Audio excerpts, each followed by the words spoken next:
The World Customs organizations all over the world are tasked with the challenges of securing borders from unlawful trade and at the same time facilitating the legitimate trade. The trade security and facilitation is one of the key determinants for the economic development of countries. Customs, being the government organization that controls and administers the international movement of goods, customs is in a unique position to increase security for global supply chain and to contribute to the socio-economic development through revenue collection and trade facilitation. So basically the world customs have their security and facilitation global environment safe framework of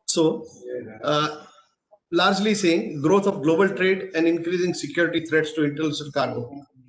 जो international cargo को जो security देनी है ये scheme जो है वो enhance करने वाला है. Shift in customs focus to secure international trade flow and facilitation. So it is basically there are two pillars. One is security for the cargo and facilitation, faster clearances, higher facilitation, tier-wise facilitation to promote, secure and facilitate global trade. The government of India has always had in the last decade, the government of India has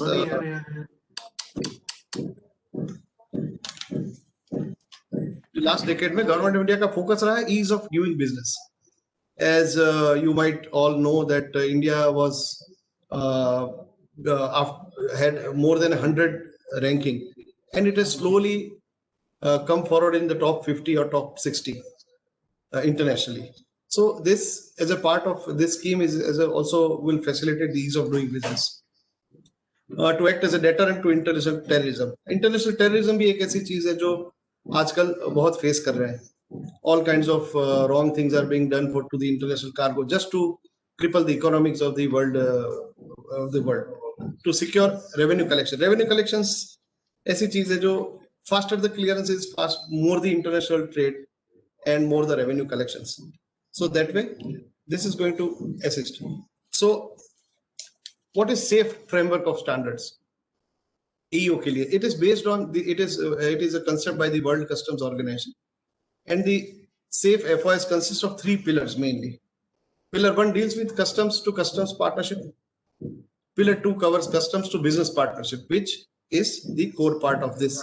AEO is a core part of this pillar, and the pillar 3 consists of customs to other government stakeholders. So it is going to be a coordination of other government departments coming together to facilitate. AEO is the core part of pillar 2, that is customs to business partnership. The safe framework sets forth the criteria by which businesses can in the supply chain can obtain authorized status as a secure partner. So when you become an AEO, you are a part of that group, part of that business community. उनके लिए एक status है और ये एक security facilitation, faster clearances, ये सब उनके लिए स्पेशली डिजाइन किया गया है. The criteria requirement are incorporated, as I said, in the CBEC circular 33 by 2016, dated 22nd July 2016. Largely, what are the aims and objectives of Indian Customs AEO program? Firstly, it is to provide business entities an internationally recognized certification.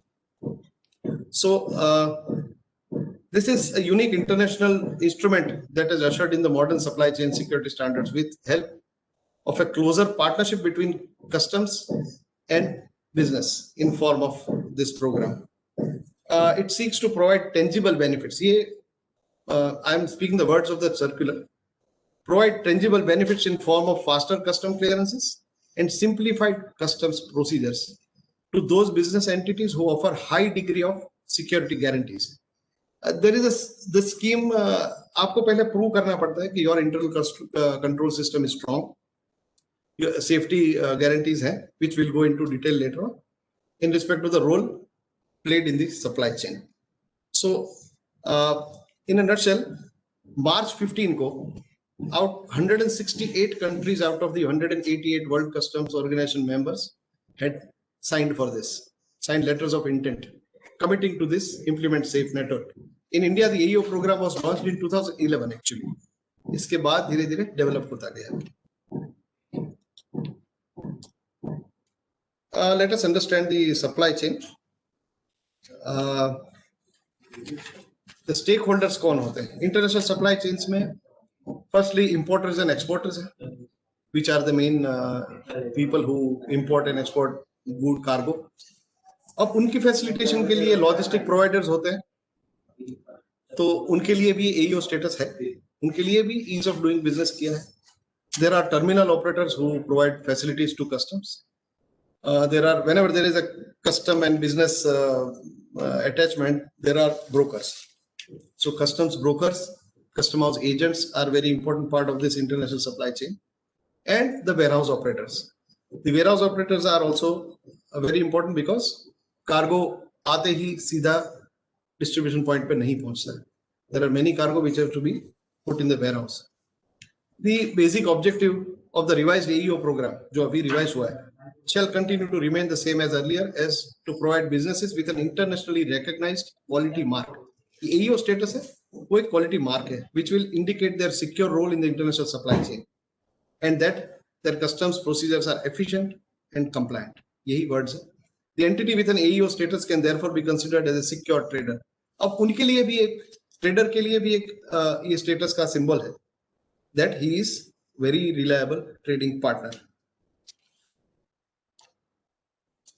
Before going into the scheme, I'll briefly tell you what an MRA is. MRA is a mutual recognition agreement. ये MRA है, it's an international face and connecting link of the domestic AEO program. अब हर country में एक AEO program होगा, और countries will come together and mutually agree upon their facilitation levels. It acts as an equalizer that harmonizes the minor differences. Her country में customs के अपने rule है, अपने एक्ट है, तो माइनर डिफरेंसेस जो रहते हैं उनको दूर करके to allow for seamless facilitation in terms of benefits and processes for movement of goods across borders for the domestic AEO accredited entities. So the countries will come together, sign MRAs, mutual recognition agreements, and then छोटे differences है वो निकाल देंगे. Mutual recognition of AEOs is a key element for the WCO safe framework to strengthen end-to-end supply security of supply chains and to multiply benefits for traders at a global level. This is what I talked about. By mutual recognition, we actually क्या है? Two customs administrations agree to recognize the AEO authorization issued under the other countries. Each other, हर एक country में जो AEO है, उन दोनों को authorize करेंगे. Meaning that अगर इंडिया का कोई AEO है, AEO status का trader है, और समझो ऑस्ट्रेलिया का कोई trader है, so both the customs organizations will honor that authorization. It is a part of this, if it is a part of this MRA. Or next point is provide reciprocal benefits to AEOs of other countries. So other countries के AEOs को ये करेगा. Let us see where India stands in that MRA. India has already signed 2 MRAs with the customs South Korea and Hong Kong. MRAs are in final stages with customs USA and Taiwan. Taiwan, USA, South Korea, Hong Kong, ये सब ऐसे country है, they have a pivotal role in the international trade, and India has pointed out broken that nail in those countries. Process of discussion have been initiated for, with UAE and Uganda as well as Philippines. MOU has already been signed with Customs Uzbekistan for faster custom clearance, and a roadmap for MRA has been drawn with Australian Customs. ये 2022 तक हो जाएगा. Why did we need an AEO program? तो पहले तो ये था कि ACP clients का जो ACP और AEO स्कीम थी, उसमें थोड़े से लूप होल्स थे which have now been plugged in, और उसमें MSME को थोड़ा सा बेनिफिट मिले, इसलिए उसके थ्रेशोल्ड लिमिट्स वगैरह रिडिजाइन करना था. So in line with the government's impetus on ease of, as I told you, this government has always had its focus on the ease of doing business. We want people to invest. India is a good investing ground, and we want to remove the red tape. So by getting the new AEO program, there is going to be reduced transaction and logistical costs. As countries cooperate, the customs organizations cooperate.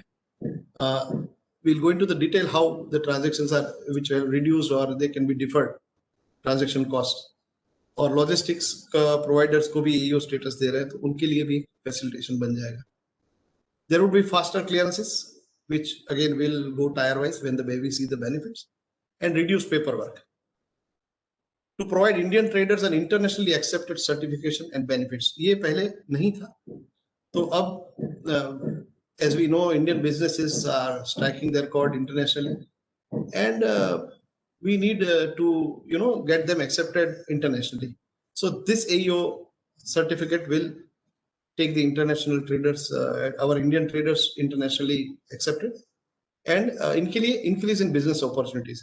इनके business manifold बढ़ने के लिए ये एक अच्छा instrument बन के रहे. Benefits for the certified companies. तो थोड़ा सा डिटेल करते हैं. एक एईओ सर्टिफाइड कंपनी को लार्जली क्या बेनिफिट्स हैं? एक तो डिफर्ड ड्यूटी पेमेंट स्कीम है. The duty payment will be deferred as per their status, tier 1, tier 2, tier 3, or it will going to be a good facility. अब इसके अलावा direct port deliveries for import and export, DPE DPD, तो direct port delivery possible होगी, direct port entry possible होगी export के लिए. Fast tracking of refunds and drawbacks. अब refund claims are a regular feature for customs और drawback is also regular feature, तो इनको fast track किए जाएंगे. There will be limit of days, there is a limited frame by which the refunds have to be sanctioned. अगर कोई education चल रहा है तो they will be fast tracked. अगर एईओ है तो उनके एजुकेशन की एक टाइम फ्रेम अलग से नक्की की गई है, वो करनी पड़ेगी. The on site inspection oblique examination, ये लिखा है. जो एग्जामिनेशन होती है या ऑन साइट इंस्पेक्शंस होते हैं वो रिक्वेस्ट बेस्ड, कुछ टायर्स के लिए, हर एक के लिए नहीं है, तो कुछ टायर 2 और टायर 3 के लिए ये रिक्वेस्ट बेस्ड हो जाएगा और इंटेलिजेंस बेस्ड हो जाएगा. तो every time the delay time will be reduced. Recognition bye partner government agencies, जो एमआरए हुआ है और जो एईओ वहां के हैं, तो वहां के कस्टम्स में भी while the export is affected, तो पार्टनर गवर्नमेंट एजेंसीज से हम रिकॉग्नाइज्ड होगा ये एईओ. और mutual recognition with other countries as we saw. अब थोड़े से फीचर्स है. लीगल कॉम्प्लायंस जो पहले था एसीपी क्लाइंट में, वो रेशनलाइज कर दिए गए हैं. सब्सटेंशियल बेनिफिट दिए गए हैं, which again we will have a slide. Open to all economic operators. इसमें थ्रेशोल्ड बहुत कम रखा गया है. जैसे आप if you are engaging into 25 documents for import and export, आपको ये दिया जा सकता है. इंटरनल कंट्रोल्स के कुछ है रेड टेप, पर इसमें बहुत उसको सिंप्लीफाई कर दिया गया है. तो all it is open to all operators, क्योंकि इसमें लो थ्रेशोल्ड है. There is a 3 tier scheme, tier 1, tier 2, tier 3 and AEO एलो, मतलब ये जो लॉजिस्टिक प्रो ऑपरेटर्स है उनके लिए है, एज अपोज टू 1 अर्लियर. पहले एक ही टायर था तो थ्रेशोल्ड्स में इश्यूज आता था, अब ये इसको डिसेंट्रलाइज वो कर दिया है. There are special conditions for SME, MSMEs to be taken into account. यही लो थ्रेशोल्ड MSME को भी मदद करता है. Smallest of the trader who is dealing in regular customs work can take up an AEO application and become a AEO. Objective criteria for any downgradation. अब जो downgradation हो सकता है बाद में AEO बनने के बाद, they may not keep up their business, तो उसका जो downgradation है वो एकदम ऑब्जेक्टिव क्राइटेरिया रखा है उसमें. So they will not be, there will be no harassment और एनीथिंग. तो उनके लिए भी एक सिंप्लीफाई की गई है प्रोसीजर, और इसको it is a proven compliance, trusted and rewarded. अब ये कवरेज है. कवरेज का मतलब है कौन कवर होता है एईओ के लिए अप्लाई करने के लिए.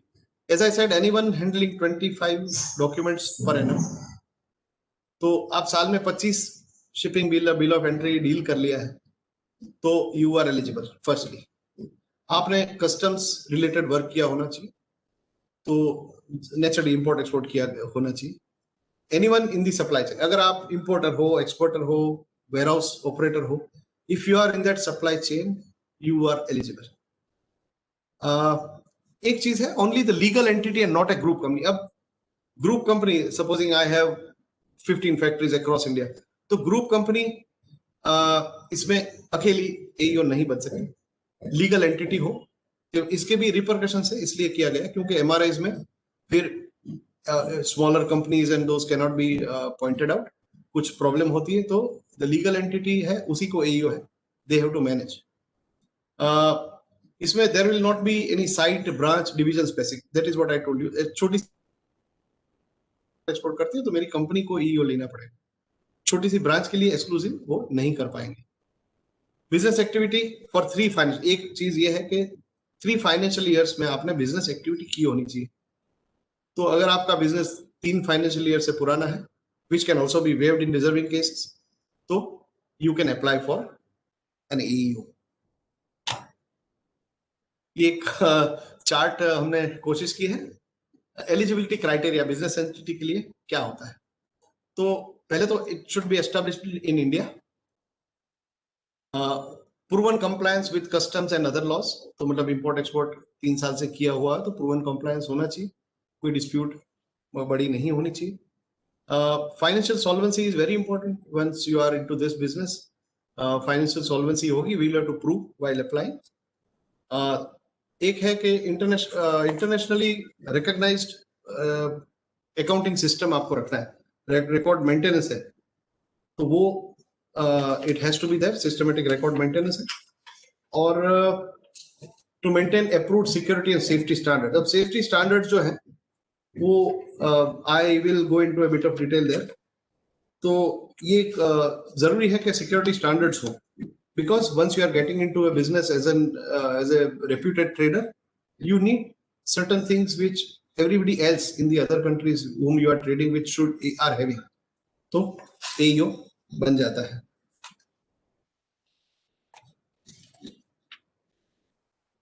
ये तो सप्लाई चेन ही है, manufacturer, exporter, importers, logistic service provider, warehouse owner, customs broker, custodians, all in the supply chain can be certified.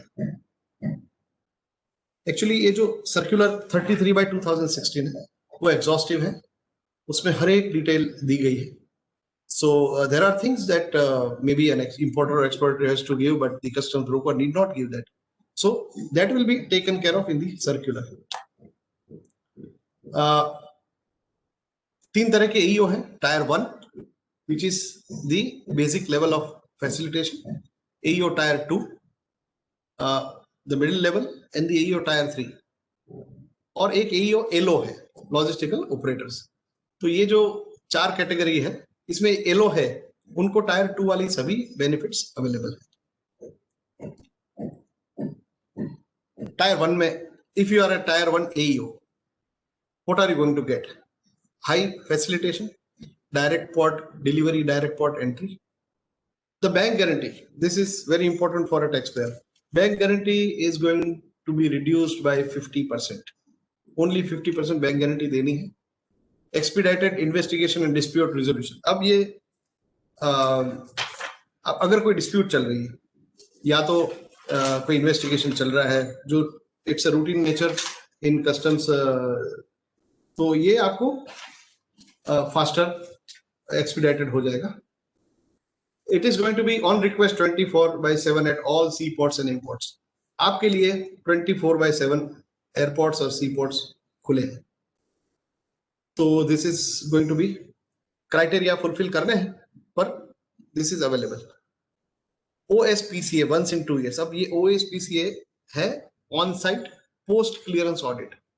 अब on site post clearance audit risk based होता है, बट अगर ये AEO Tier 1 है तो उनके लिए once in 2 years है, इसके ऊपर नहीं है।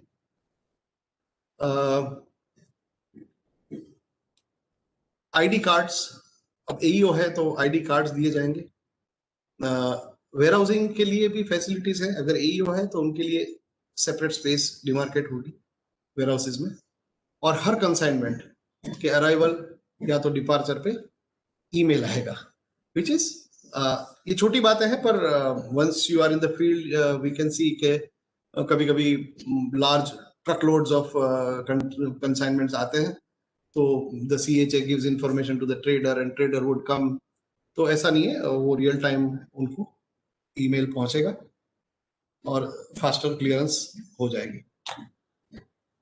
अब Tier 2 के लिए, Tier 2 में Tier 1 में जो फैसिलिटीज है वो तो है, but it is higher facilitation. इनके लिए एक्स्ट्रा चीज है deferred duty payment, duty deferred payment हो सकती है ड्यूटी की।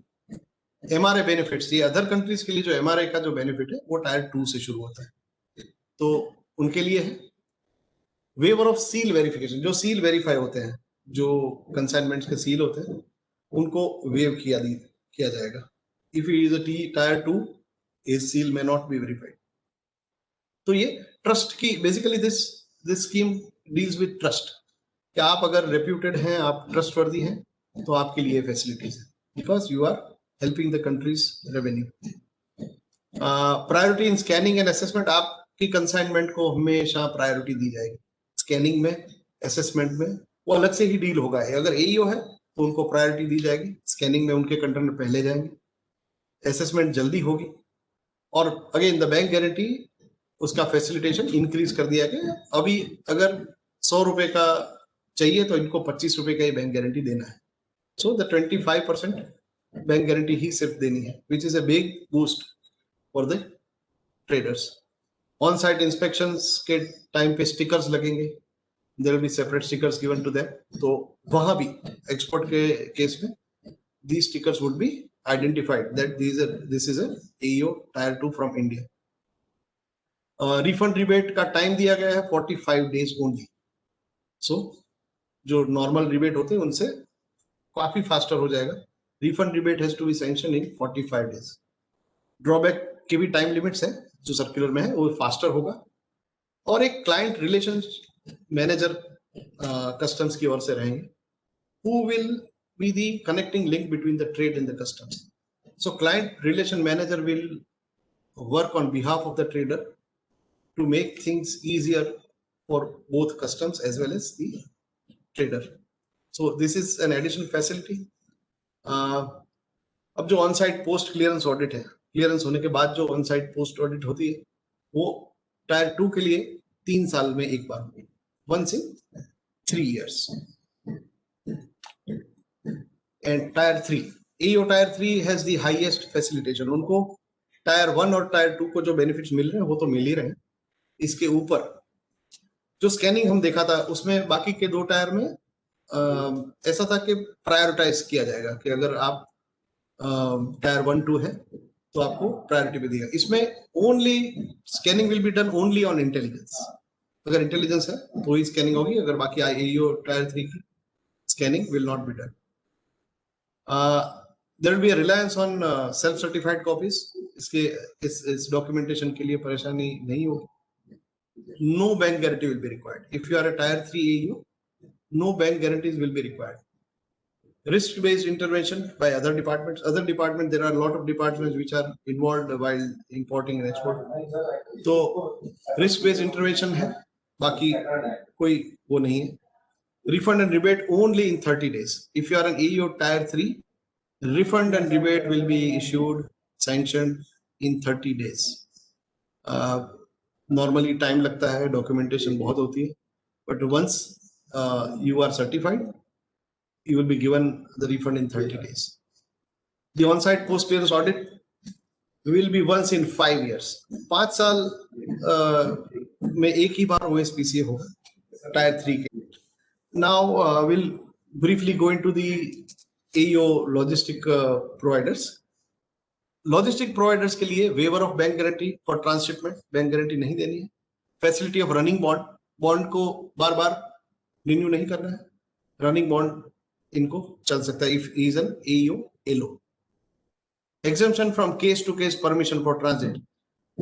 Maximum time customs में permissions लेने में जाता है, तो this has been removed completely for logistical providers. Case to case permission नहीं लेनी है, permission जरूर लेनी है, but हर एक बार आपको ये अप्रोच नहीं करना है। For the custodians and custodian and terminal operators, waiver, there is a waiver of bank guarantee, of course. Extension of approval for custodians is a period of 10 years. Once the custodians are nominated, there is a period of 10 years for their approval. ये जो approval हुई है उसको 10 साल तक रख सकते हैं। For customs broker again there is waiver of bank guarantee, waiver from fees and renewals. Being customs broker उनको फी भरनी पड़ती है, वो there is a complete fee renewal if he is an AO LO. Warehouse operators के लिए faster approval for new warehouses if he wants to have more warehouses. If he is an AO, there will be faster approval.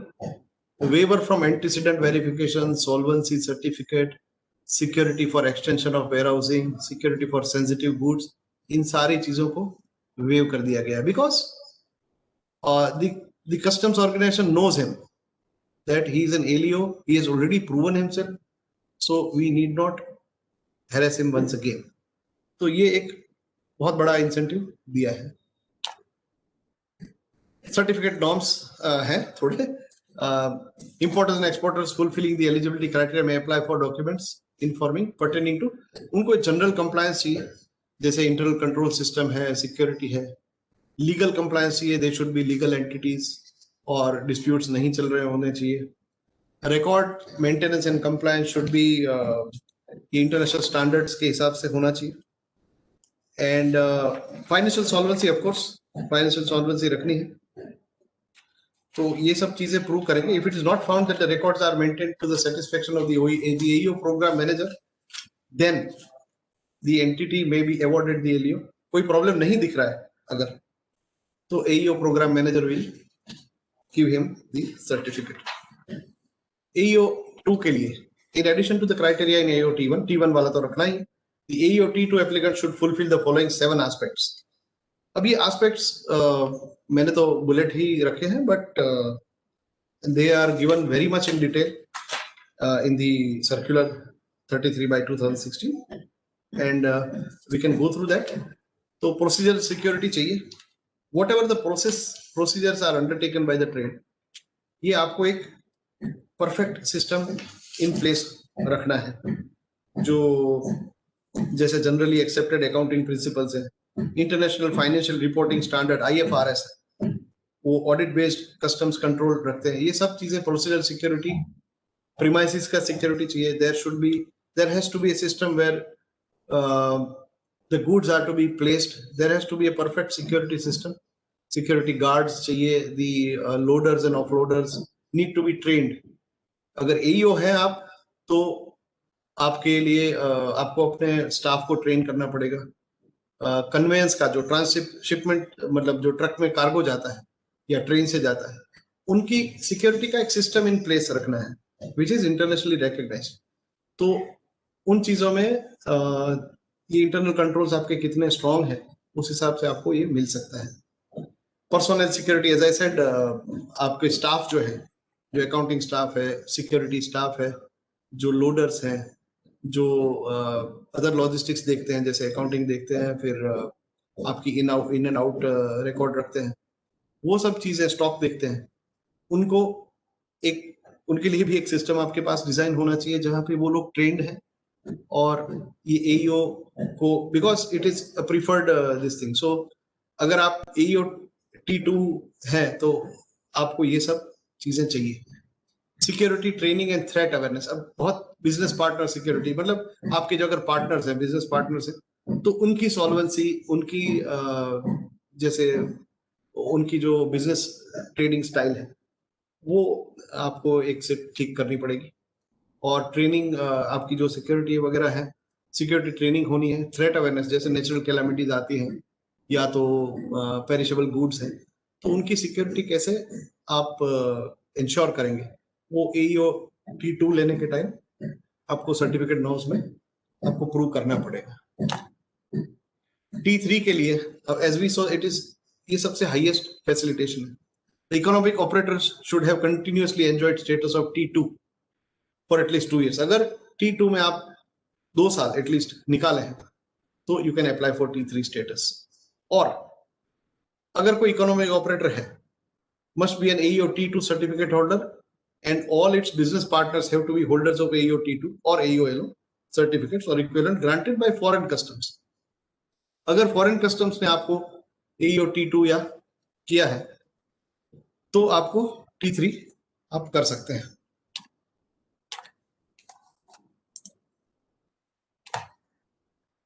Application मैंने briefly इसमें किया है. It has to be submitted as per proforma given in annexures. अब annexures बहुत सारे हैं, उनको अलग अलग टायर के लिए आपको करना है, वो प्रोफॉर्मा के हिसाब से आपको भरना है। The applicant to nominate contact person public authorized representative from company's own administration only. You cannot have a private agency to deal with your AEO application. Company के अंदर से कोई कॉन्टेक्ट पर्सन को नॉमिनेट करना है which will deal with the AEO program manager. Earlier the application was to be addressed to the program manager, AEO program manager, DGPM New Delhi. Now circular 3/2018 customs 17 जनवरी 2018 को ये decentralise हो गया ये process. तो the application should be sent directly to the respective jurisdictional customs chief commissioners and a copy of AEO program manager देनी है to international customs, or in case of any doubt to the AEO program manager, Directorate of International Customs in Delhi. तो ये decentralise हो गई ये process. Legal compliance requirements है इसमें। Infringements by applicant or responsible person should not be criminal in nature. कोई भी infringement है अगर, तो ये criminal nature का नहीं होना है। No cases of fraud, forgery, outright smuggling, clandestine removal, ये terms ऐसी है जो एक्ट में भी है। People on both sides know fraud, forgery, smuggling, clandestine removal क्या होता है। Service tax collected but not deposited, ऐसे instances नहीं होंगे तभी ये मिल सकता है। कोई प्रोसिक्यूशन सैंक्शन या कंटेम्पलेट नहीं किया गया हो, और ratio of disputed amounts to actual duty drawback should be less than 10%। अगर 10% से कम होना चाहिए तो ही आप अप्लाई कर सकते हैं। Let us see in what circumstances आपकी एईओ एप्लीकेशन रिजेक्ट हो सकती है। The application shall not be processed if, naturally नहीं करेंगे, not made by legal person, that is by legal entity. मैंने बोला ऐसे जैसे पहले बताया, अगर ग्रुप कंपनीज है और वो अप्लाई करती है तो that will not be allowed. Legal entity होनी चाहिए where there is no authorised person nominated as point of contact for you. Authorised person nominate नहीं हुआ है तो एप्लीकेशन रिजेक्टेड हो जाएगी। Application is subject to bankruptcy at the time of application.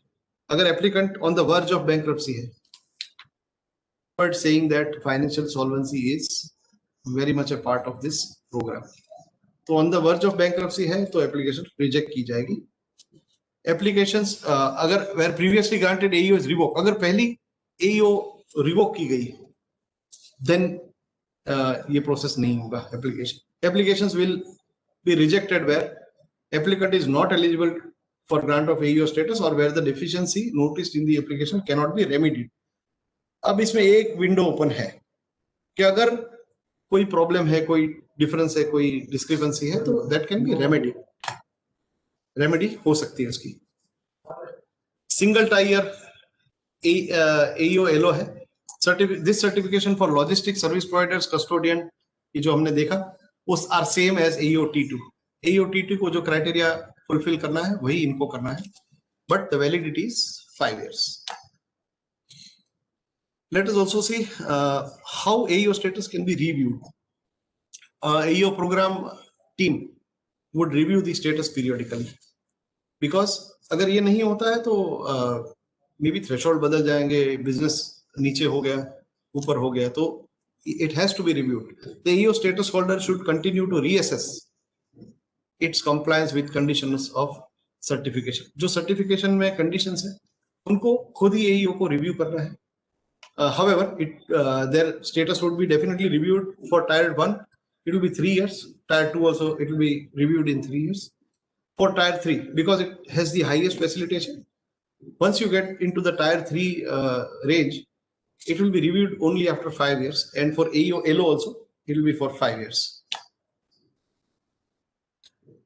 Let us see if your AEO status can be downgraded or suspended. Non-compliance with conditions or criteria, कोई अगर compliance detect, non-compliance detect होता है और कोई condition में fulfill नहीं होती तो it can be suspended. Basic license for custodian or warehouse has been suspended by हाँ, अगर AEO LO है आपके पास और कोई रीजन से कस्टम्स अथॉरिटी है वो आपका लाइसेंस सस्पेंड करती है तो automatically your AEO status will be suspended. There will be a downgrade in case of importers and exporters if SCM other than 3.2.1. ये 3.2.1 I can tell you that it is again fraud, service tax collected and not paid. अगर कोई clandestine removal हो, यही चीजें हैं. तो अगर SCN हुआ है, तो issued with jurisdictional commission ने आपको SCN दिया है, तो downgrade हो सकता है. But it can be restored in if remedial action is taken. Remedial actions prescribe की गई है, वो remedial actions लेते हैं, तो license can be restored if ratio of SCN to total duty is यही remedy है. अगर SCN में और total duty demanded में अगर 10% है, तो remedial action की ओर से आपको restore किया जा सकता है. A downgraded AEO can apply for higher status. ये भी एक window है ही, if you can understand it. When can AEO status be revoked? Number one is suspended AEO holder fails to take remedial measure. अभी अगर suspended तो है, but remedial measure लेना है तो 60 days में लेना है. तो अगर suspension के बाद 60 days हो जाते हैं, तो ये license revoke हो सकता है. On reasonable belief of commitment of an act liable to arrest or prosecution under Customs Act. Customs Act is in place.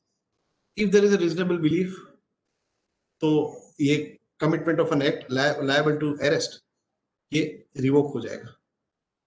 There is an issuance of SCN on issues listed in para 3.2.1. तो पहले बोला कि suspend हो सकता है अगर 3.2.1 के अलावा हो तो भी. अब 3.2.1 है तो पक्का revoke होना है. Which is ये infringements है जैसे clandestine removal है, डिफॉल्ट इन ड्यूटी पे, वो बहुत सारी चीजें हैं, तो इसमें आपका ये रिवोक हो जाएगा. अब हो सकता है EO होल्डर भी उसको रिक्वेस्ट करे, तो ऑन रिवोकेशन ये रिवोक अगर रिक्वेस्ट आती है तो रिवोक हो जाएगा. हाँ, 3.2.1 इसमें क्या आता है? तो fraud, forgery, outright smuggling, clandestine removal of excisable good, ये कॉमन चीजें हैं 3.2.1 में. ऐसी कोई SCN है तो रिवोक हो जाएगा या सस्पेंड हो जाएगा. T1 and T2 cannot reapply within 1 year of. अगर रिवोक होता है तो T1 and T2 cannot apply again till within 1 year. T3 or LO cannot reapply for 3 years from revocation. अब इसमें उल्टा है, because once you have proved yourself, फिर तो आपको मुकरना है ही नहीं. तो अगर T3 और LO जिनको सबसे ज्यादा वैलिडिटी दी गई, अगर ये फुलफिल नहीं करते हैं तो आप वो 3 साल तक फिर रीअप्लाई भी नहीं कर सकते. Let us look into the renewal also. The AEO can continue the AEO status by submitting application for renewal within the time limit as prescribed. T1 के लिए 30 दिन है, 30 दिन के अंदर उनको रीअप्लाई करना है. सबमिशन ऑफ एप्लीकेशन के दिन है. AEO T2 के लिए 60 days है. For AEO T3 it is 90 days and AEO LO it is 90 days. How can you maintain your status? To notify significant, आप अच्छा आपको मेंटेन, ये इसका मतलब ये है कि आपको क्या करना है ये मेंटेन करने के लिए. If there are any changes such as you have to notify significant changes in business name, changes in business, change in accounting and computer system. Because you had while applying you had stated and undertaken कि मेरा ये internal control है, तो अगर उसमें कोई change आता है तो you have to again notify. To notify within 14 days of change. अगर ये change होता है तो 14 दिन के अंदर you have to do that. If legal entity changes, you need to reapply. If the entire entity, if the company is complete, supposing it is taken over by some company, then you have to reapply because the different legal status. Customs related error must be reported to CRM and AEO team. Customs related कोई error होती है then it has the client, ये जो relationship manager will come in and he will coordinate with the AEO team so that the error is rectified, but it has to be notified. Error voluntarily disclosed shall not impact AEO status. अगर error is on your part and if it is voluntarily disclosed, we are not going to impact the status. Examine the reasons of error, take an appropriate remedy. अगर reasons of error आपने examine किए हैं और you have taken appropriate remedial step, then सीधा ये revoke नहीं हो जाएगा. I'm coming to the end, and if people are interested, AEO मैंने एक सर्टिफिकेट का सैंपल रखा है which is also available on the website, CBIC website. इस तरह का होता है जहां certificate number, unique number has been given, the name and address of the company. There is a text where it is recognized that you are given this as per WCO safe framework and the circular which I named, और उसकी certificate की validity दी गई है and it has been signed by the AEO programs manager. Now there are the CBIC web, the Central Board of Indirect Taxes has on the website have given an exclusive page for a web page for the AEO program. So ये website पे if we are visiting, there are master circulars available. There are FAQs, easy to understand pamphlets, FAQs on deferred duty payment, how a deferred duty payment advantage can be taken. Number of AEOs in India, as ADG sir said, I was looking to the website once, and in the last 2 or 3 years, there were only some 4,500 AEOs in India. So the benefits given need to be taken by the traders. इसमें number of eligible AEOs eligible for MRA के countries के अंदर जो eligible AEOs है उनकी list है. Contact details है nodal officers की, CRMs की, ये client relationship managers for AEOs है, उनकी पूरी एक लिस्ट है जिनके कॉन्टेक्ट डिटेल्स है. और सबसे इंपॉर्टेंट ये है कि step wise process for AEO को जो अप्लाई करते हैं इसमें स्टेप वाइज एप्लीकेशन कैसे करनी है, it has been demonstrated there. I have given the link if you can want to capture the photograph of that link. वैसे CBIC वेबसाइट पे जाके आप सर्च करेंगे AEO तो आपको ये पेज खुल ही जाएगा.